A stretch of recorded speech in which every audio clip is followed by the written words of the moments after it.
Iran ও যুক্তরাষ্ট্রের পাল্টাপাল্টি হামলায় আবারও রণক্ষেত্র মধ্যপ্রাচ্য। এবং পাকিস্তানের বিমান হামলায় আফগানিস্তানের শিশুসহ নিহত 13।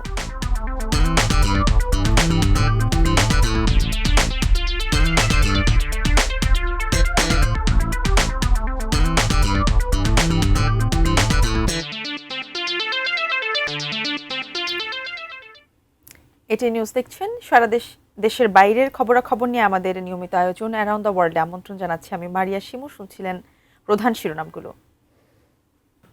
মার্কিন সামরিক বাহিনীর একটি অ্যাপাচি হেলিকপ্টার ভূপাতিত করাকে কেন্দ্র করে আবারও রণক্ষেত্রে রূপ নিয়েছে পুরো মধ্যপ্রাচ্য।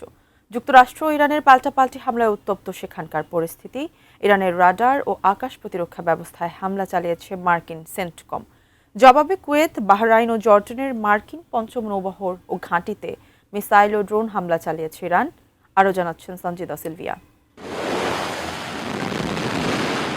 আবারও মধ্যপ্রাচ্যের আকাশে যুক্তরাষ্ট্র ইরানের ক্ষেপণাস্ত্রের আনাগোনা।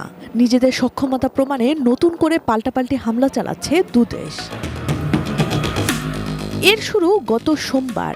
এদিন হরমুজ প্রণালীর কাছে যুক্তরাষ্ট্রের একটি অত্যাধুনিক অ্যাপাচি হেলিকপ্টার বিধ্বস্ত হয়। এর জন্য ইরানকে দায়ী করে মার্কিন বিমান ও নৌবাহিনী যুদ্ধ বিমানগুলো হরমুজ প্রণালীর কাছে ইরানের কেশম দ্বীপ ও বন্দর আব্বাসে হামলা চালায়। লক্ষ্যবস্তু করা হয় ইরানের বিমান প্রতিরক্ষা ব্যবস্থা, গ্রাউন্ড কন্ট্রোল স্টেশন এবং নজরদারি রাডার সাইটগুলোকে।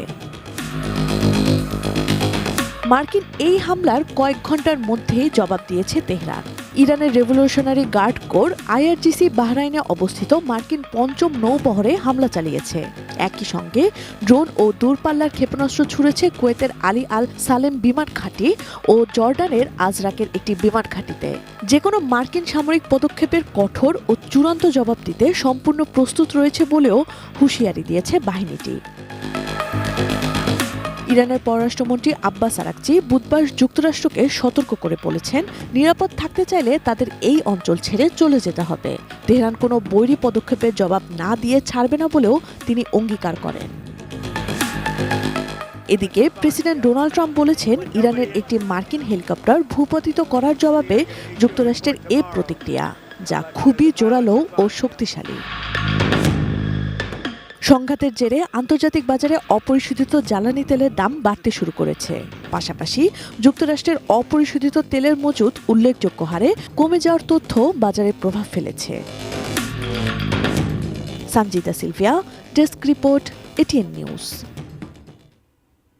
যুক্তরাষ্ট্র ইরানের মধ্যে নতুন করে সামরিক উত্তেজনা ছড়িয়ে পড়ার প্রভাব পড়েছে বৈশ্বিক জ্বালানি বাজারে। বেড়ে গেছে অপরিশোধিত তেলের দাম।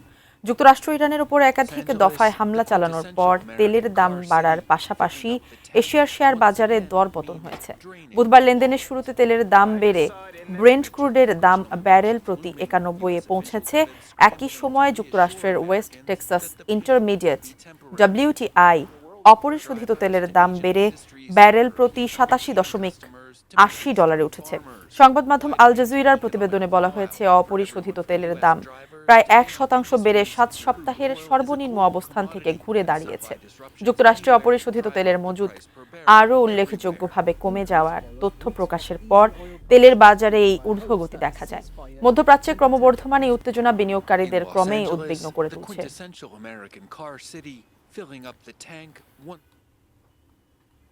পাকিস্তানের বিমান হামলায় আফগানিস্তানে অন্তত ১৩ জন নিহত হয়েছেন। আফগানিস্তানে তালেবানের মুখপাত্র জাবিহুল্লাহ মুজাহিদ বুধবার সামাজিক যোগাযোগ মাধ্যমে জানান, পাকিস্তানের সামরিক বাহিনী আফগানিস্তানের আকাশ সীমা লঙ্ঘন করে কুনার, খোস্ত এবং পাকতিকা প্রদেশে বিমান হামলা চালিয়েছে। এতে ১১ শিশুসহ অন্তত ১৩ জন নিহত হয়েছেন। মুজাহিদ আরও জানান, ইসলামাবাদের এই হামলায় আরও অন্তত ১৪ জন আহত হয়েছেন। তারা সবাই শিশু ও নারী। তিনি এই মানবিক অপরাধ ও আগ্রাসনের তীব্র নিন্দা জানান। তবে পাকিস্তান তাৎক্ষণিকভাবে এই হামলার কথা স্বীকার করেনি।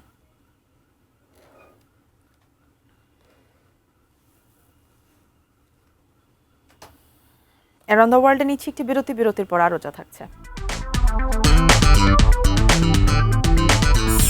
দক্ষিণ আফ্রিকায় বন্দুকধারীর হামলা, নিহত ১২।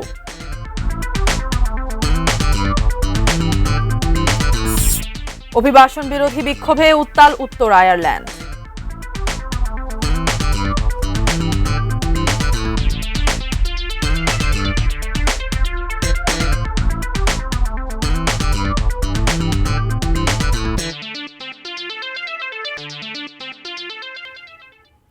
বিরতির পর আবার আমন্ত্রণ, দেখছেন অ্যারাউন্ড দ্য ওয়ার্ল্ড। নিজেদের আকাশ সীমায় যুক্তরাষ্ট্রের $30 মিলিয়ন একটি MQ-9 ড্রোন ভূপাতিত করেছে ইরান। বুধবার দুই দেশের মধ্যে হামলা ও পাল্টা হামলার মধ্যেই তেহরান মার্কিনীদের ড্রোন ভূপাতিত করে। একটি MQ-9 ড্রোনের দাম বাংলাদেশি মুদ্রায় 350 কোটি টাকার বেশি। IRGC জানিয়েছে দক্ষিণাঞ্চলীয় প্রদেশ বুশেহের অঞ্চলে ড্রোনটি টার্গেট করা হয়। ড্রোনটি ভূপাতিত করতে সর্বাধুনিক আকাশ প্রতিরক্ষা ব্যবস্থা ব্যবহার করা হয় বলেও জানিয়েছে ইরানের সেনাবাহিনী। MQ-9 ড্রোনের নির্দিষ্ট লক্ষ্যবস্তুতে আঘাত হানার সক্ষমতা রয়েছে। যুক্তরাষ্ট্র এই ড্রোন নজরদারি এবং নির্ভুল হামলায় ব্যবহার করে থাকে।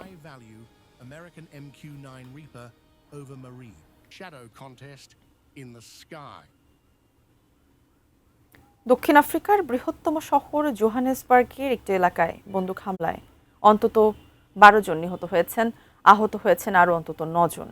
দেশটির পুলিশ এক বিবৃতিতে জানায়, মঙ্গলবার গভীর রাতে একটি সাদা টয়োটা কোয়ান্টাম গাড়ি থেকে 10 জনের একটি দল পেট্রোল স্টেশনের কাছে নামে। এরপর তারা বস্তির দুটি প্রবেশপথ দিয়ে ভেতরে ঢুকে বাসিন্দাদের লক্ষ্য করে গুলি চালিয়ে একই গাড়িতে করে ঘটনাস্থল থেকে পালিয়ে যায়। গুলিতে ঘটনাস্থলে 11 জন মারা যান। হাসপাতালে চিকিৎসাধীন অবস্থায় মারা যান আরও একজন। আহতদের বিভিন্ন হাসপাতালে ভর্তি করা হয়েছে। কোন উদ্দেশ্যে হামলা চালানো হয়েছে সেটি এখনও জানা যায়নি। সন্দেহভাজনদের খোঁজে তল্লাশি চালাচ্ছে পুলিশ। ঘটনাটি নিয়ে এরই মধ্যে তদন্ত শুরু হয়েছে। বিশ্বে হত্যাকাণ্ডের উচ্চ হারের দেশগুলোর মধ্যে দক্ষিণ আফ্রিকা অন্যতম।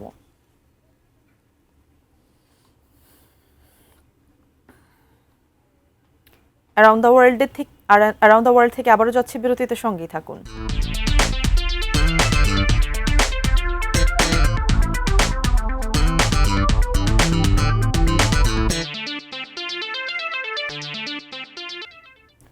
বিরতির পর আবার আমন্ত্রণ সংবাদে। যুক্তরাজ্যের উত্তর বেলফাস্টে ছুরিকাঘাতের ঘটনায় সুদানের এক নাগরিককে গ্রেপ্তারের পর শহর জুড়ে অভিবাসী বিরোধী বিক্ষোভ শুরু হয়েছে। শত শত মানুষ মঙ্গলবার বেলফাস্ট শহরের বিভিন্ন সড়ক অবরোধ করে বিক্ষোভ দেখায়।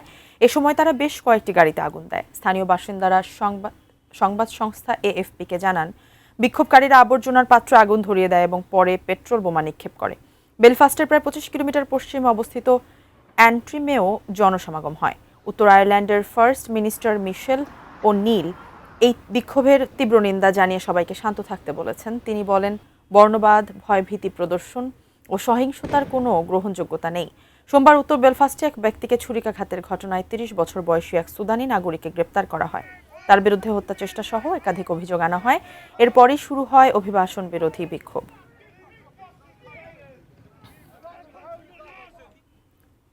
অবৈধভাবে ত্রাণ মজুদের অভিযোগে ভারতের পশ্চিমবঙ্গের সাবেক কারামন্ত্রী উজ্জ্বল বিশ্বাসকে গ্রেপ্তার করেছে রাজ্য পুলিশ। পশ্চিমবঙ্গ রাজ্যের নদিয়া জেলার কৃষ্ণনগরের নিজের বাড়ি থেকে মঙ্গলবার রাতে সাবেক কারামন্ত্রী উজ্জ্বলকে গ্রেপ্তার করা হয়। উজ্জ্বল তার গোডাউন থেকে ত্রাণ সামগ্রী একটি ট্রাকে তোলার সময় ঘটনা প্রকাশ্যে আসতেই স্থানীয়রা বাধা দেয়। এরপর স্থানীয়রাই পুলিশে খবর দেয়। পুলিশ গ্রেপ্তার করে নিয়ে যাওয়ার সময় স্থানীয়রা তৃণমূল নেতা উজ্জ্বলের বাড়িতে হামলা চালায় এবং তার উপর ডিম ছোড়েন। বিধায়ক কোটায় প্রচুর পরিমাণে ত্রিপল, ধুতি, শাড়ি, জামা কাপড়, লেগিংস ও বিভিন্ন ত্রাণ সামগ্রী পেয়েছিলেন উজ্জ্বল বিশ্বাস। সেই সব সামগ্রী তিনি নিজের গুদামে রেখেছিলেন। তৃণমূল সরকার থেকে পাওয়া বিভিন্ন ত্রাণ সামগ্রী বিলি না করে তার বাড়ির গুদামে রাখেন বলে অভিযোগ ওঠে।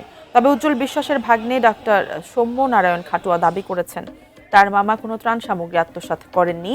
গুদামে থাকা ওই সব ত্রাণ সামগ্রী ফেরত দেওয়ার জন্য নিয়ে যাওয়ার সময় একদল বিজেপি কর্মী উজ্জ্বল বিশ্বাসের বাড়িতে হামলা চালায়।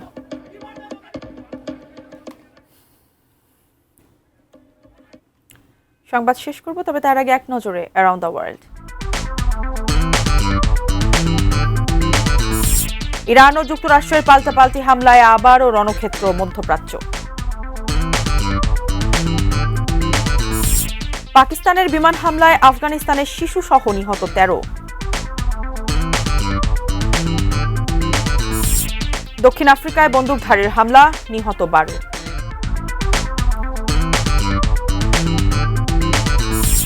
এবং অভিবাসন বিরোধী বিক্ষোভে উত্তাল উত্তর আয়ারল্যান্ড।